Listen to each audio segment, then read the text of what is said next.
Welcome to BYO Porsche. My name's Chris Noggle and I'm a Porsche collector just like you. It's like that potato chip brand where they say you can't just eat one.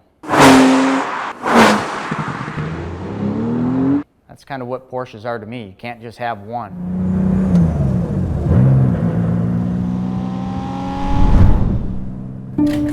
I'll never forget there was this time when I was a teenager.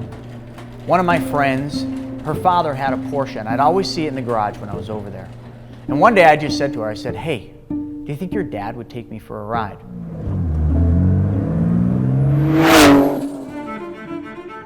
She asked him and he gave her the keys to the Porsche. And we went for a ride and it was convertible and I'll never forget it. It was just everything about it. It was the smell of the car.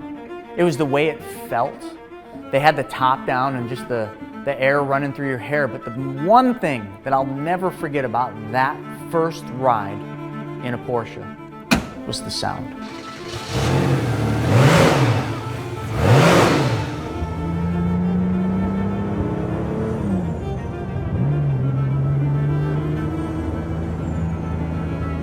The purpose of this channel is to talk about your journey and embrace that journey of how you chased your dream to Porsche ownership.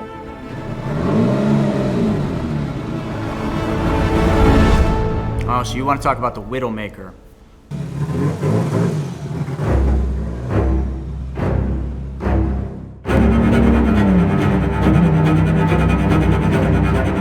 The Widowmaker is literally the Porsche that killed. It was a car they built to homologate that particular series so that they could race it. And you know, it had so much power, but it wasn't just the power for the weight, because the car weighs about 2,500 pounds. That wasn't the problem. The problem was it had a big old turbo in it, so when the turbo spooled up, all the power comes on around 3,000 to 4,000 RPM, and that comes on fast. What would happen is people that weren't used to driving these cars would be driving it and they'd be going around a turn, they'd smash the gas, the car would do nothing, so they wouldn't think anything of it, and then all of a sudden the turbo hits and the car is spinning out of control. But my Widowmaker, this one here, it's not a normal Widowmaker. You see, it was built to be a race car. So instead of having a little over 300 horsepower like the factory 930 turbos, this one's pushing over 600 horsepower. When it hits, it breaks the tires free. So if you're going around a turn and you let that turbo hit, well, I hope you know how to drive it. It's just a beast in all respects.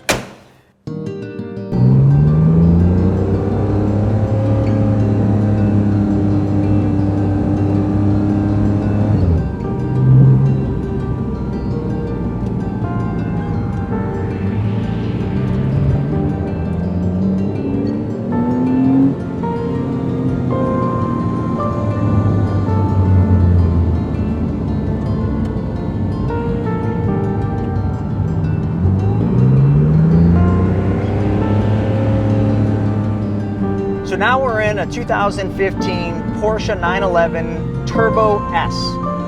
This is a ridiculous car.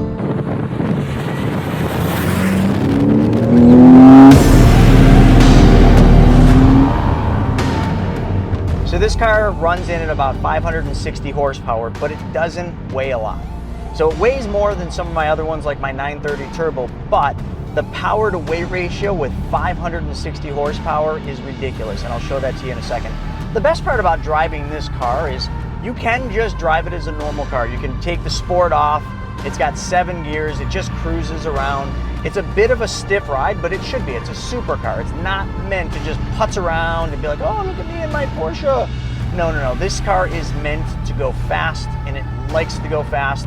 It really doesn't like just doing what we're doing now, which is sitting at about 1,200 RPM, putzing around in 7th gear at 43 miles per hour.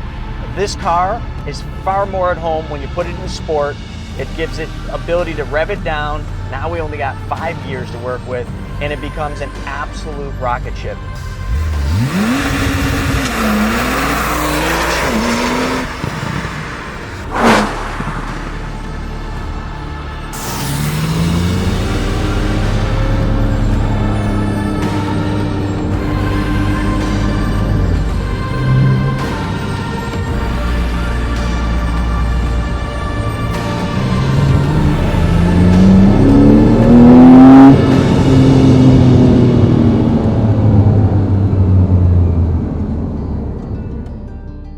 what other models have launch control, but this one does, so let's just see what that feels like. Left foot on the brake, push it all the way down, hit the gas. Whoa! Oh my God, I got lightheaded. I gotta tell you, that's the first time we've launched this car. Oh my God, what did that feel like, man? So as a kid, I dreamed about a lot of things. We had a poster on the wall, and that poster on the wall, I could describe it with such detail. I'll never forget it. It was a black 930 turbo. It had black wheels with chrome lip. The car was so sleek. It was set on a black backdrop. But the one thing about that car that was on my wall is it had black fuzzy dice hanging from it. I stared at that car every day when I woke up, and I stared at it every single day when I went to sleep.